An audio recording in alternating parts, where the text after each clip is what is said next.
بسم اللہ الرحمن الرحیم۔ پیارے دوستو، السلام علیکم ورحمۃ اللہ وبرکاتہ۔ توبہ قبول ہونے کی 3 نشانیاں۔ کیسے معلوم ہو کہ توبہ قبول ہو گئی ہے؟ حضرت آدم علیہ السلام کی اولاد کو توبہ کیسے ملی؟ جب آدم علیہ السلام کو اللہ نے بنایا، پھر سبھی فرشتوں کو حکم دیا کہ آدم کو سجدہ کرو، انہی میں ابلیس بھی تھا۔ اس کو آدم علیہ السلام سے جلن ہوئی اور اس نے اللہ کے حکم کو ماننے سے یعنی سجدہ کرنے سے انکار کر دیا، تو اللہ نے اس کو جنت سے نکال دیا۔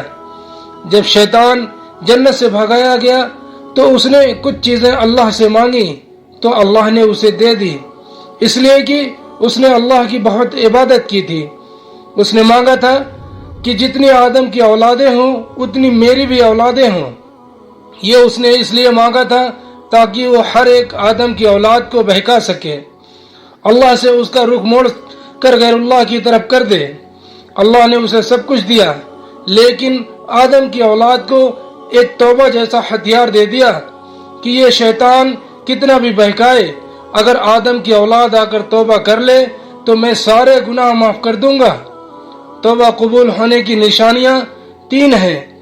توبہ قبول ہونے کی پہلی نشانی یہ ہے کہ بندہ توبہ کرنے کے بعد نیکی کے کاموں میں لگ جاتا ہے۔ دوسری نشانی یہ ہے کہ جب انسان سچی توبہ کرتا ہے تو اپنے آپ کو ہلکا پھلکا محسوس کرتا ہے، جیسے کہ کوئی بوجھ وہ اتر گیا ہو۔ تیسری نشانی یہ ہے کہ بندے کے دل میں اللہ تعالیٰ کی یاد اس کے دل میں بیٹھ جاتی ہے اور اس کو اللہ کے حکموں پر چلنا اچھا لگنے لگتا ہے۔ حضرت عمر رضی اللہ تعالی اور توبہ حضرت عمر رضی اللہ عنہ فرماتے ہیں کہ مجھے آج تک قبولیت کا خوف نہیں ہوا، بس مجھے اس بات کا خوف ہے کہ اللہ تعالیٰ توبہ کی توفیق مجھ سے نہ چھین لے، کیونکہ توبہ کی توفیق اللہ اس کو دیتے ہیں جس کی قبول کرنی ہوتی ہے۔ علماء فرماتے ہیں جس کو 4 چیزیں مل جائیں وہ 4 چیزوں سے کبھی محروم نہیں ہوتا۔ جس کو توبہ کی توفیق مل جائے تو اللہ تعالیٰ توبہ کی قبولیت سے کبھی اسے محروم نہیں کرتے۔ جس کو شکر کرنے کی صلاحیت اللہ دے دے، اللہ اس کو کبھی اور زیادہ نعمتوں کو دینے سے کبھی محروم نہیں کرتے۔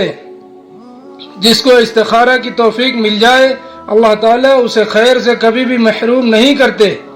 جس کو استادوں سے، والدین سے، عقل مندوں سے مشورہ کرنے کی توفیق مل جائے تو کبھی وہ سیدھے راستے سے محروم نہیں ہوتا۔ اللہ تعالی ہم سب کو توبہ کی توفیق عطا فرمائے۔